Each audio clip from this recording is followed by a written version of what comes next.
kan tanaman ada yang batangnya itu terlalu keras, ada yang agak keras, ada yang lebih keras. Terima kasih. Terima kasih Pak. Saya sebenarnya juga nunggu tadi. Saya ngomongin ini dasar itu. Nah, kebetulan ditanyakan. Ini saya tunggu. Jadi sebenarnya gini, ini dasar itu adalah pemahaman tentang aliran hulu. Kalau naturalis, termasuk kita budidaya ya, pasti budidaya akarnya dulu batangnya. Itu konsep yang kita pakai, konsep naturalis. Naturalis itu kepala dengan keterampilan dengan anatomi lengkap. Di dalam naturalis itu ada 5 gaya. Pasti kita tahu lah, ini teori nih, teori tapi juga ilmu. Tegak lurus, tegak berliku, slanting, setengah cascade, ya kan? Kalau kita belajar buku klasik pasti gitu ya. Nah, cuman di buku itu ya saya jelaskan. Nah, ini ilmu penjurian. Bahwasanya naturalis ini 5 gaya ini prinsip dasarnya batang tunggal. Yang kedua, patokannya itu harus kaki muter minimal 3. Dipahami ya? Ini kunci loh. Jangan sampai salah. Ini pemane mencintai keliru ya langsung buka. Nah gitu. Intinya naturalis itu terdiri dari 5 gaya. Tegak lurus, tegak berliku, slanting, setengah cascade, ya kan? Paham nggih? Patokannya dia berbatang tunggal. Patokannya juga akar menyebar atau muter minimal 3 kiyut menyebar juga ojo 3 ning arep kaglek. Paham nggih? Intinya ini, kalau jenengan buat muter kaki, kira-kira cabangnya muter enggak saya tanya? Muter. Kalau si kakinya, kita ngomongin akar ya. Kalau akarnya kecil-kecil, kira-kira cabangnya kecil-kecil enggak? Kira-kira kalau kaki gajah, cabangnya besar-besar enggak? Di sini membuat naturalis itu patokannya lihat akarnya dulu. Jadi harus seimbang ya. Ya, kalau akarnya jenengan itu besar atau kecil-kecil merata, kira-kira cabangnya juga ya kan? Kalau cabangnya jenengan gajah atau mungkin blimbing atau ada yang besar satu sisi, kira-kira cabangnya gimana? Berarti menyesuaikan ya kan? Kalau akar itu ada yang dominan salah satu, berarti cabangnya juga dengan salah satu. Ini ilmu loh, jangan sampai keliru. Nanti kebanyakan di pasar itu kita menilai pohon, rata-rata konsep pohon dengan bentuk mahkota nih orang cocok. Kira-kira kan bijinya apa ora? Nah sekarang ini ada pohon. Yang saya terangkan tadi dasarnya ya. Patokannya akar dulu. Menurut jenengan akarnya gimana ini? Gak usah ketok. Sakit mati. Termasuk muter. Muter enggak? Itu bisa kok. Keren no? Ayo pajak sih gue ngomong. Masih ngomong muter itu ngomong sombong. Iya kan? Kira-kira dipahami enggak gini loh cerita, bukan berarti ini pohon jelek ya kan? Jeleknya larang.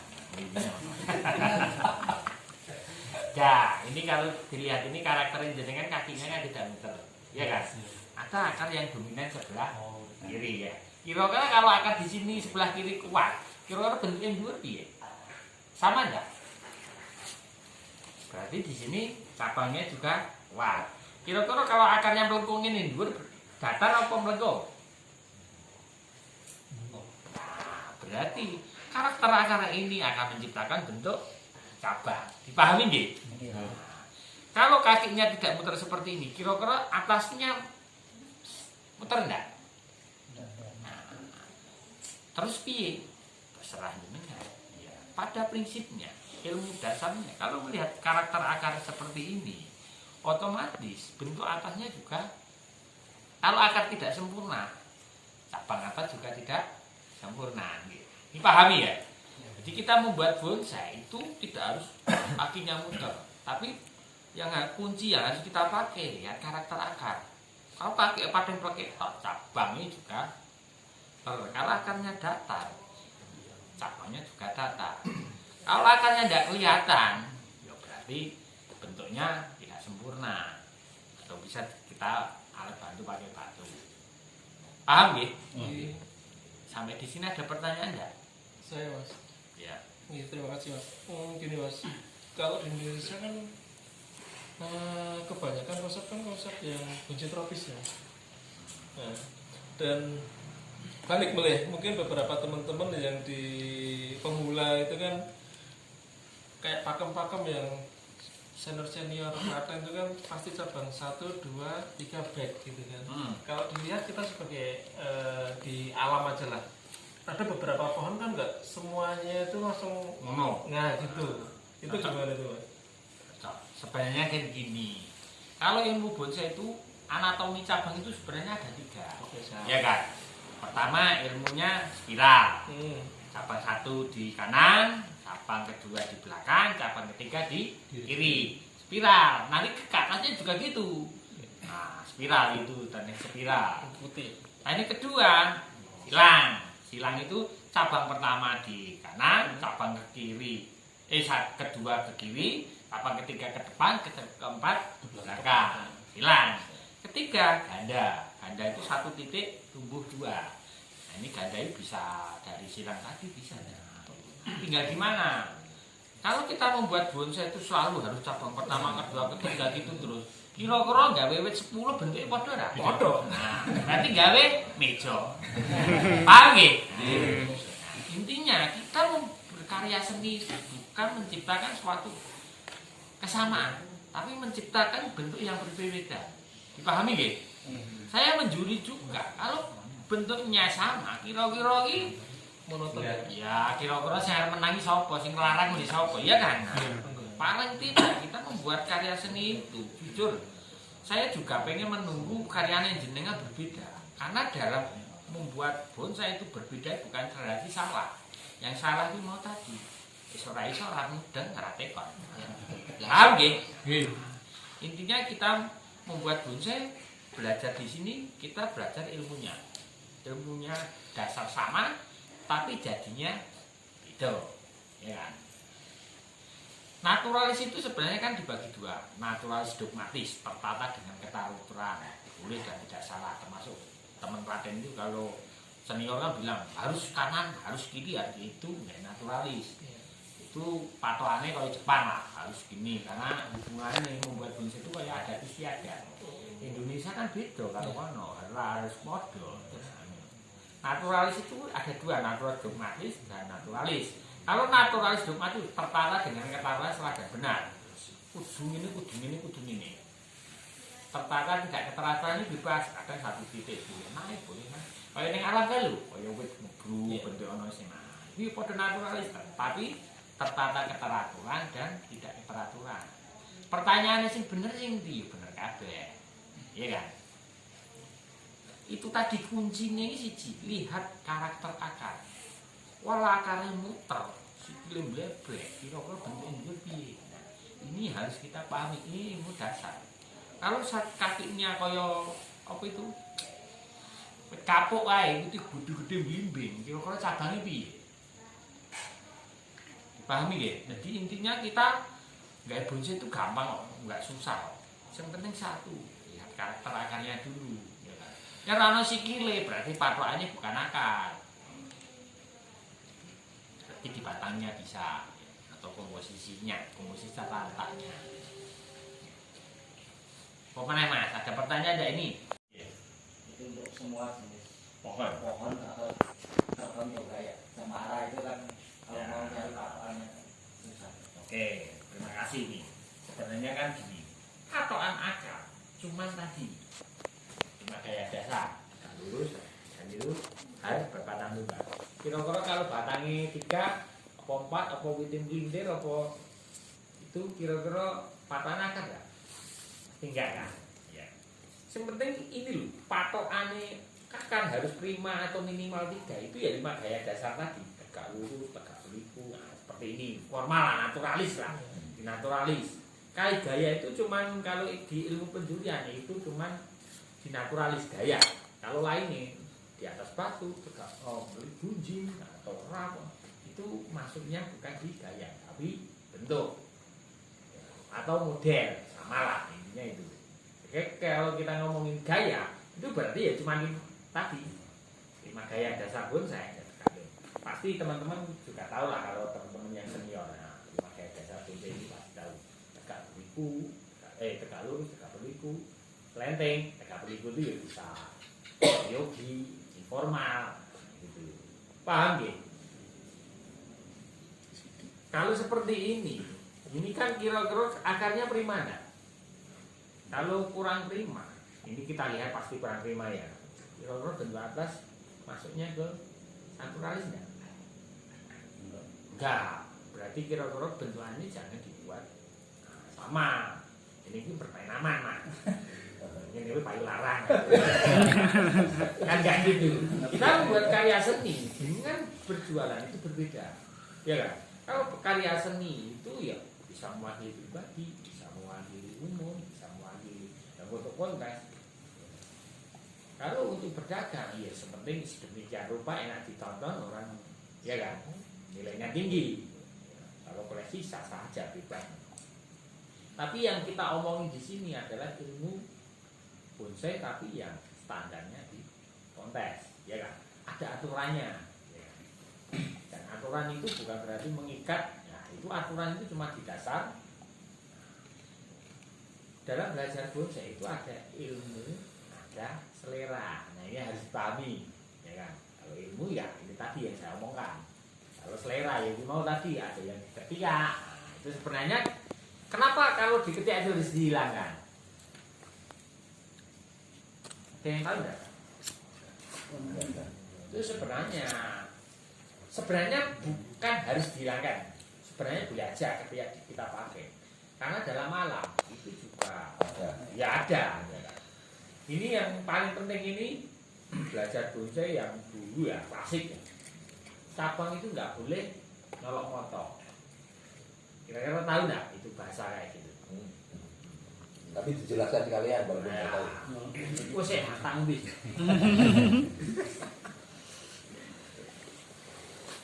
Kira-kira gitu enggak? Jadi ini kayak bonsai itu nggak boleh kalau motor ke depan gitu. Agis mripate ra dicoloknya pasti ra keren. Paham nggih? Nggih. Ini kalau beliau ini kan hafal gitu loh. Intinya gini, kembali lagi, ya sikil muter.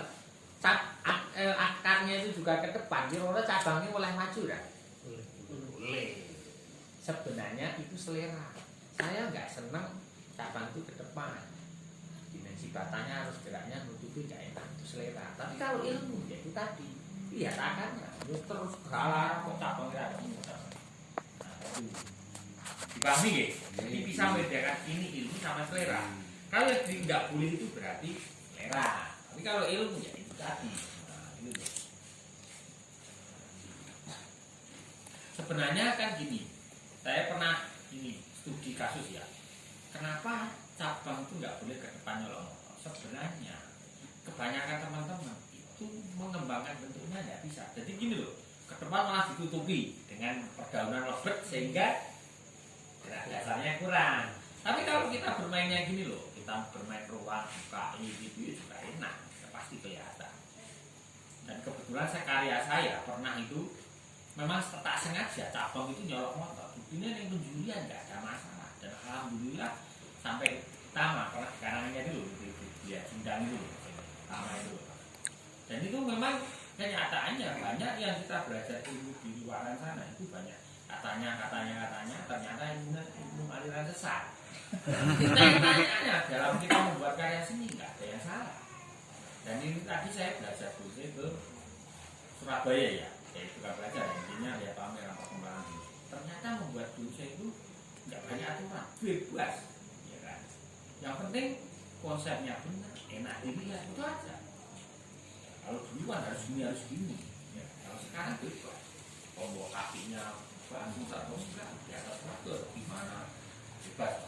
Yang penting enak dilihat, konsepnya enak, konsepnya jelas. Paham nggak ini? Kira-kira. Sampai di sini ada pertanyaan, monggo. Baik, terima kasih.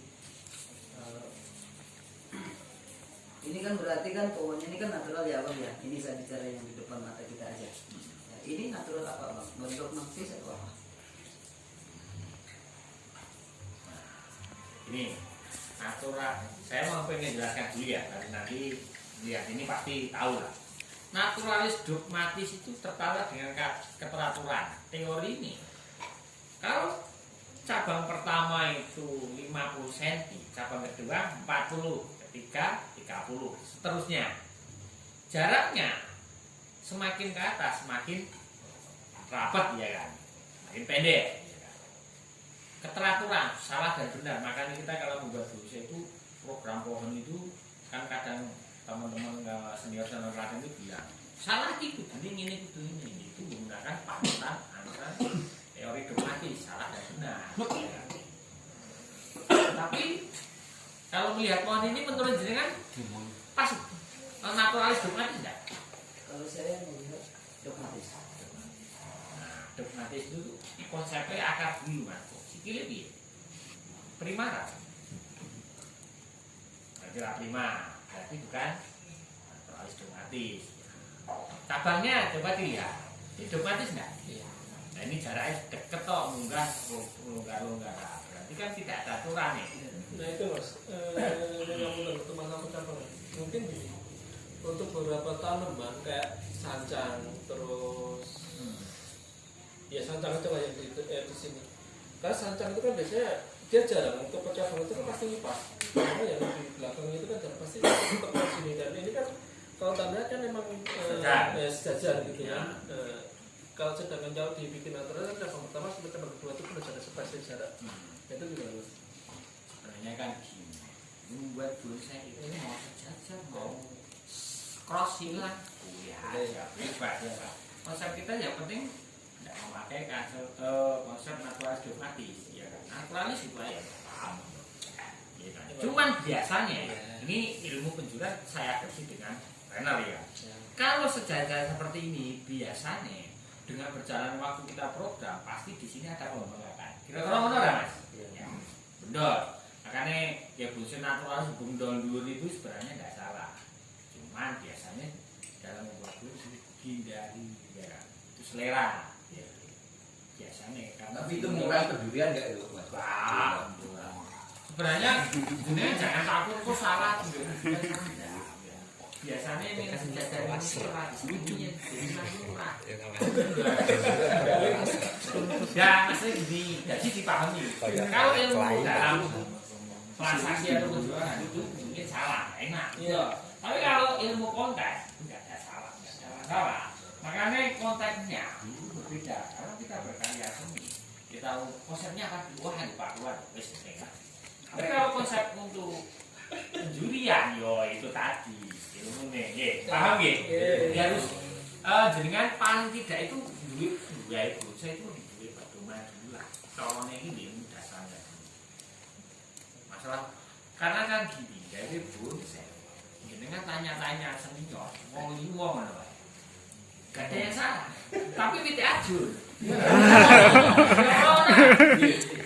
Karena konsepnya beda-beda. Cilang, cilang, jadi itu nggak ada yang salah. Salah gue ya gue mau jadi duit aja. Paham ya? Intinya gitu mas. Jadi membuat bonsai itu kalau satu pohon kita baca dulu karakternya bagaimana, kita menentukan konsep. Ya wes nih mau ngomong apa ya wes konsepnya itu ini. Ngomongin percabangan ya kan. Sebenarnya teknik percabangan itu kan ada 3 tadi. Sebenarnya teknik pertama itu tadi cabang pertama itu satu boleh ke kanan boleh ke kiri ya kan, dibalik ya kan. Intinya boleh lah. Nanti kalau buat dari ke kanan semua kan yo nonton kita podo kan ya. Fotokopi ya Iya kan. Ini dikerah. Membuat karya seni itu juga. Cabang pertama boleh panjang besar. Boleh cabang pertama kecil, boleh. Salah ya kan. Kalau membuat karya seni kecil nggak apa-apa. Ini pertama, tapi kecil lah ya. Gitu loh. Paham ya? Ada yang salah. Yang salah Jadi itu juga tidak mengurangi ini ya. Katanya kalau gambar kecil itu Makan dari makannya itu banyak belajar kita membuat bonsai itu alirannya sesat mas. Raulah. Soalnya gitu bonsai itu ribet. Padahal aku judi rumah sakit itu beda malahan gitu loh. karena gini mas jadi.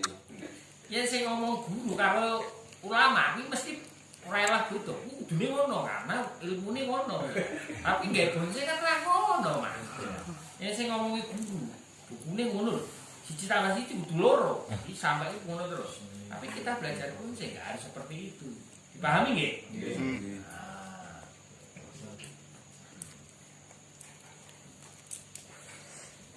Sebenarnya gini, intinya itu kan Mas. Jadi bos itu harus gini. Delokane pameran kayak. Kira-kira sih diomongke padha. Paham nggih? Dan ini tadi saya lihat dari pameran Surabaya itu, waduh, pohonnya itu 900 pohon. Gak ada yang kodok, gak ada kudu kanan kape yo ora bebas sih kayaknya, nah gitu kan. Fakta di lapangan dengan ilmu kita adopsi itu sama, cuman yang ya itu tadi ilmu yang kita pelajari kadang ini mau katanya malah ilmu ini alirannya sesat molor. Nah, makanya di sini ayo kita bedah bareng-bareng. Jadi ini Mas. Bener orang, nah ayo kita bahas bareng. Nah itu loh. Jangan sampai saya juga pengen gini tuh. Teman-teman ini kan masih tahap mau nabi ya, masih belajar. Saya pengen jenengan kalau belajar itu sih bener. Kalau belajarnya sing aliran enak-enak mau, kan. Insya Allah kalau jenengan belajarnya bener kayak kuncinya juga nanti buat sampai kapanpun. Itu ya tetap enak dilihat, nggak akan berkembangnya waktu, nggak akan berarti ini jadi bonsai sampah ya kan. Ya apa? Pertanyaannya sih menentukan depan belakang bonsai ada yang tahu nggak?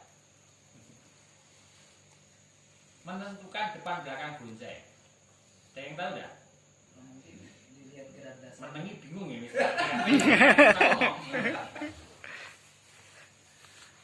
Nah gini, sebenarnya dalam ilmu aturan bakunya itu nggak ada menentukan depan belakang bonsai harus gini, nggak ada. Dan itu dalam buku saya belum pernah buka harus itu nggak ada.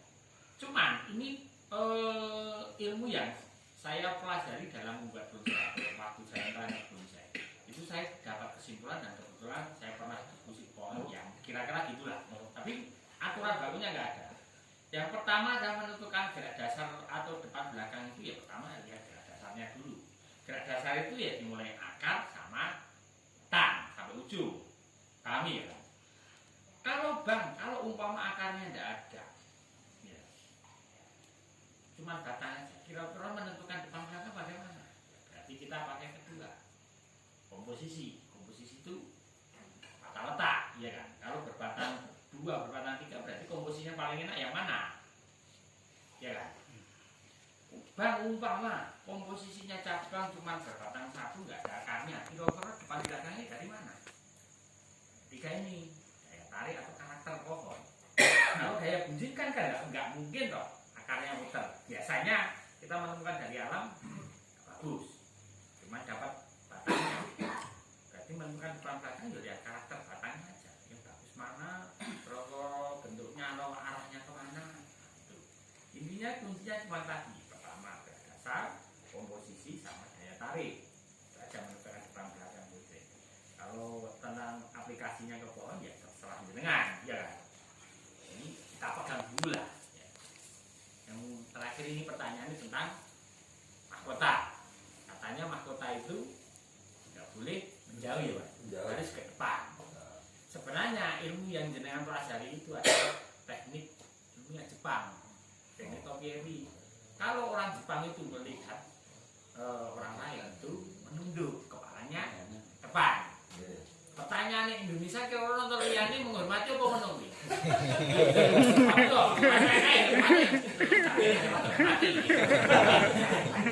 Paham ya?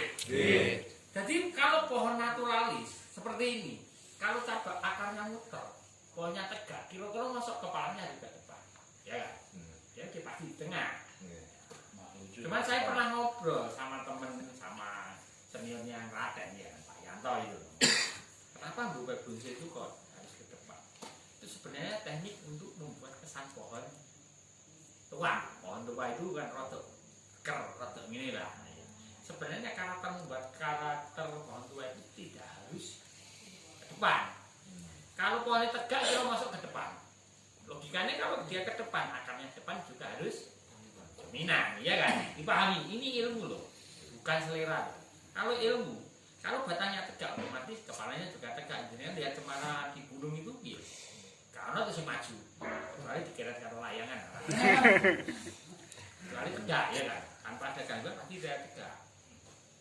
Ilmunya tadi keseimbangan, akarnya muter, katanya juga cabangnya juga muter, kepalanya juga di tengah, ya kan. Membuat bonsai jangan salah. Indonesia, Jawa Barat, Jawa Tengah, Jawa Timur itu mempunyai karakter berbeda-beda loh, kalau pahami itu loh. Termasuk kita budidaya bonsai itu juga berbeda. Kalau Jepang, kalau Jawa Barat itu cenderung membuat kepalanya ke depan, komposisi apanya seimbang, rempos, ya kan. Jawa Barat, Pak lihat-lihat itu dia kepalanya malah ngambilnya dari belakang, membuat dimensi gerak. Nah, ke tengah. Jawa Tengah kira-kira tengah ora, pemilik, ya kan. Nah, gitu loh. Jadi kita membuat bonsai itu nggak ada yang salah dan benar. Apalagi ngomongin kepala, ya kan. Tinggal konsepnya dulu. Kalau konsepnya miring, kepalanya ya berarti miring kan. Nah, mungkin dia pasti tegak. Pahami nggih? Ini ilmu loh. Jadi harus jenengan pegang benar. Biar nanti di saat jenengan berkarya seni itu ilmunya tadi. Nah, oh ini dasarnya ini. Insya Allah dalam penjudian pun juga nggak ada masalah. Dipahami nggih? Saya kasus itu sering membuat menilai pohon, termasuk kita ya. Banyak pohon itu sebenarnya bagus, tapi karena konsepnya atau penataannya nggak sesuai, itu nilainya jatuh. Itu tadi karena ilmu dasarnya nggak kuat tadi. Paham ya?